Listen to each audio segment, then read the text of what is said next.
Hello everyone, আসসালামু আলাইকুম। কেমন আছো সবাই? আমি সামির আঞ্জুম চলে আসলাম তোমাদের মাঝে একটা নতুন ভিডিও নিয়ে। আজকে আমি তোমাদের সাথে কথা বলবো একটা খুবই গুরুত্বপূর্ণ একটা বিষয় নিয়ে। সেটা হচ্ছে, তোমরা ভিডিও টাইটেল থেকে নিশ্চয়ই বুঝতে পারছো কি নিয়ে কথা হবে। গুচ্ছ থেকে কি খুলনা বিশ্ববিদ্যালয় বের হয়ে যাচ্ছে কি যাচ্ছে না, সেটা নিয়ে আজকে আমাদের আলোচনা। এখন কথা হচ্ছে, তোমরা অনেকেই ইতিমধ্যে জানতে পারছো, বিভিন্ন সোশ্যাল মিডিয়া এবং নিউজ পোর্টালের মাধ্যমে জানতে পারছো খুলনা ইউনিভার্সিটি আর গুচ্ছের মধ্যে থাকছে না। তাহলে কেমন হবে খুলনা বিশ্ববিদ্যালয়ের ভর্তি পদ্ধতি?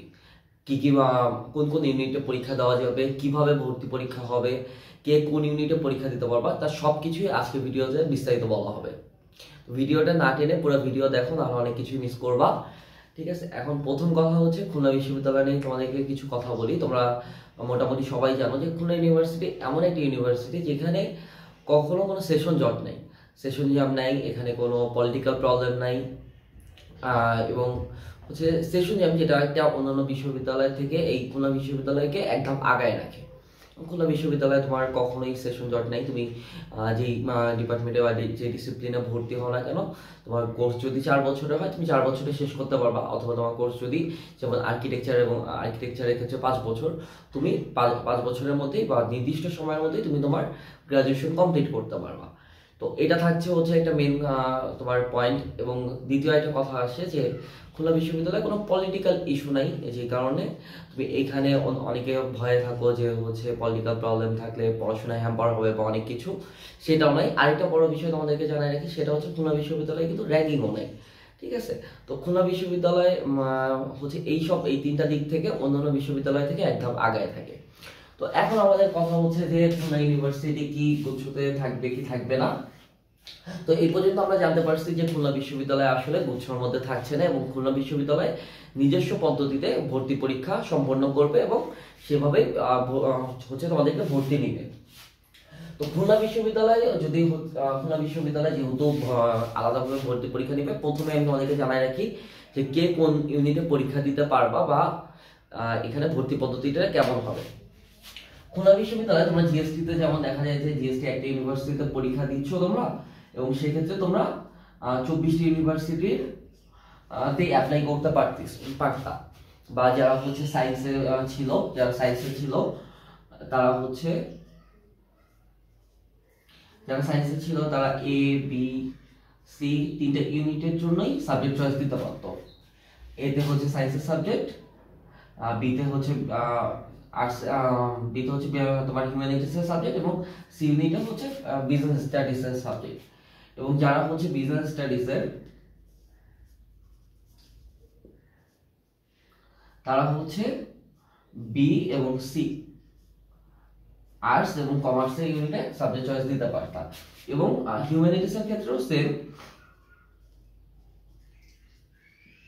হিউম্যানিটিসের ক্ষেত্রেও হচ্ছে বি এবং সি ইউনিটে সাবজেক্ট চয়েস দিতে পারতাম। কিন্তু যদি খুলনা বিশ্ববিদ্যালয় হচ্ছে গুচ্ছ থেকে বের হয়ে যায়, তাহলে ভর্তি পদ্ধতি কেমন হবে? তোমরা যারা অন্যান্য বিশ্ববিদ্যালয় যেমন জাহাঙ্গীরনগর, ঢাকা বিশ্ববিদ্যালয় এবং রাজশাহী বিশ্ববিদ্যালয় জানো যে যে ইউনিটে পরীক্ষা দিবে, যেমন সায়েন্সের সবাই এ বি সি 3টে ইউনিটে পরীক্ষা দিতে পারবে, এবং তিনটা ইউনিটেই ইন্ডিভিজুয়াল পরীক্ষা হবে।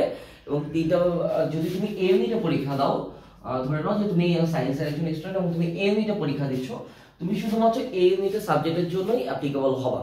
এবং যদি তেমনটাই হচ্ছে বি এবং সির ক্ষেত্রে, যে তুমি যদি বি তে পরীক্ষা দাও, তাহলে শুধুমাত্র বি ইউনিটের সাবজেক্টগুলোতেই তুমি অ্যাপ্লিকেবল হবা। সি ইউনিটে দিলে সি ইউনিটেরটাই। বিজনেস স্টাডিজের জন্য হচ্ছে বি এবং সি ইউনিট, একটা হচ্ছে আর্টসের সাবজেক্ট এবং অন্যটা হচ্ছে কমার্সের সাবজেক্ট, এগুলোর জন্য অ্যাপ্লিকেবল হবা। হিউম্যানিটিসের জন্য হলো সেম। তো তোমাদের হচ্ছে যে ইউনিটে পরীক্ষা দিবা সেই ইউনিটগুলোর জন্য অ্যাপ্লিকেবল হবা। আগে যেমন ছিল যে একটা ইউনিটে পরীক্ষা দিয়ে তুমি 2টা-3টা ইউনিটের জন্য বা 2টা-3টা ইউনিটের জন্য তুমি অ্যাপ্লিকেবল ছিলে, এবং সকল সাবজেক্ট তুমি অ্যাপ্লাই করতে পারতা বা চয়েস দিতে পারতা। এক্ষেত্রে কিন্তু তোমরা সেই জিনিসটা পারতেছো না। তোমরা যে ইউনিটে পরীক্ষা দিবা, কথা আমি যদি বলি, তুমি হচ্ছে বিজনেস স্টাডিজ থেকে তুমি সি ইউনিটে পরীক্ষা দিচ্ছ, তুমি শুধুমাত্র সি ইউনিটের যে সাবজেক্টগুলো আছে সেই সাবজেক্টগুলো, যেমন হচ্ছে একটা আছে খুলনা ইউনিভার্সিটি, একটা হচ্ছে বিএ ডিসিপ্লিন, আর একটা হচ্ছে এইচআর। তুমি শুধুমাত্র এই 2টা সাবজেক্টের জন্যই বা এই 2টা সাবজেক্টের জন্য তুমি অ্যাপ্লিকেবল হবা। আবার যদি তুমি সায়েন্সের হও, সায়েন্সের হচ্ছে তোমার দুইটা হয়, A1 A2, একটাতে হচ্ছে তোমার সায়েন্সের পিওর সাবজেক্টগুলো এবং অন্যটাতে হচ্ছে তোমার যেমন হচ্ছে ফার্মাসি এগুলো থাকে। তো এই জিনিসটা তোমাদের খুবই গুরুত্বপূর্ণ, এই জিনিসটা তোমাদেরকে বুঝতে হবে যে কোন ইউনিটে পরীক্ষা দিলে তুমি কোন কোন সাবজেক্টের জন্য অ্যাপ্লিকেবল হবা। তুমি যদি কমার্স স্টুডেন্ট হও, তুমি সম্ভবত তুমি সি ইউনিটে পরীক্ষা দিবা এবং সি ইউনিটে তোমার এই দুইটা সাবজেক্ট তোমার জন্য অ্যাপ্লিকেবল হবে। তুমি চাইলে তুমি আর্টসের ইউনিট যেমন বি ইউনিটেও তুমি অ্যাপ্লাই করতে পারো, তাহলে হচ্ছে তুমি বি ইউনিটের সাবজেক্টগুলোর জন্য অ্যাপ্লিকেবল হবা। ঠিক আছে, বি ইউনিটে যে সাবজেক্টগুলো আছে তোমার বাংলা হতে পারে, তারপরে হচ্ছে হিস্টোরি এন্ড সিভিলাইজেশন হতে পারে, ল হতে পারে, ইকোনমিক্স হতে পারে। তুমি এই সাবজেক্টগুলোতে অ্যাপ্লাই করতে পারবা, এই সাবজেক্টগুলোর জন্য পরীক্ষা দিতে পারবা এবং তুমি সাবজেক্ট চয়েসের ক্ষেত্রে এই সাবজেক্টগুলোই শুধুমাত্র চয়েস দিতে পারবা। এটা থাকলো হচ্ছে তোমরা কিভাবে তোমরা হচ্ছে কোন ইউনিটে পরীক্ষা দিতে পারবা সেটা নিয়ে কথা। এবার হচ্ছে তোমাদেরকে আরেকটা জিনিস, গুরুত্বপূর্ণ আরেকটা জিনিস জানাই, সেটা হচ্ছে খুলনা ইউনিভার্সিটি যদি গুচ্ছ থেকে বের হয়ে যায় তাহলে পরীক্ষা কবে হবে। এই পরীক্ষাটা হওয়ার কথা, আর যদি খুলনা বিশ্ববিদ্যালয় গুচ্ছ থেকে বের হয়ে যায় তাহলে পরীক্ষা হবে তোমার রোজার ঈদের কিছুদিন পরে, বা এটা হচ্ছে মে মাসের ফার্স্ট উইকে। ঠিক আছে, এই জিনিসটা জানাই রাখি তোমাদেরকে, মের ফার্স্ট উইকে তোমাদের এই পরীক্ষাটা হওয়ার কথা।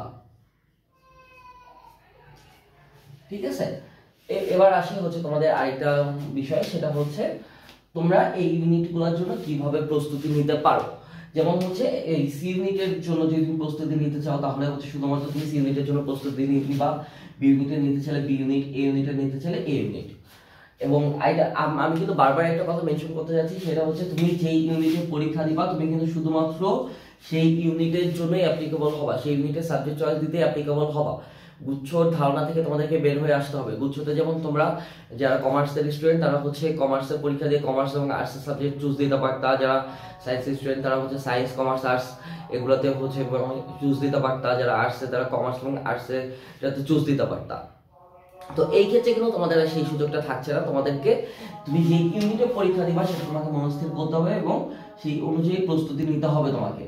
ঠিক আছে, কোন ইউনিটে পরীক্ষা দিবা সেটা প্রস্তুতি তোমাদেরকে আগে থেকে নিতে হবে। এবং এর পরবর্তীতে আমি তোমাদেরকে বলে দিই যে খুলনা বিশ্ববিদ্যালয়ের টোটাল সিট, খুলনা বিশ্ববিদ্যালয়ের টোটাল সিট আছে 1080টা, এটা প্লাস মাইনাস হতে পারে, যার মধ্যে সি ইউনিটে তোমার সিট আছে 85টা, বি ইউনিটে সিট আছে 350টা, এ ইউনিটে 630টা এবং ডি ইউনিটে 75টা। এটা কিছু কম বেশি হতে পারে, এছাড়া সিটগুলো এরকমই হবে তোমাদের।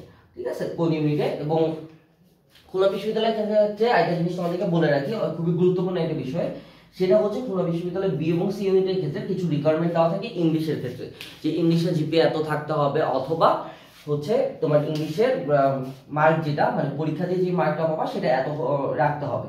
এবং সায়েন্সের ক্ষেত্রে হচ্ছে ম্যাথে একটা রিকোয়ারমেন্ট দেওয়া থাকে, এগুলো তোমাদেরকে অবশ্যই ফুলফিল করতে হবে।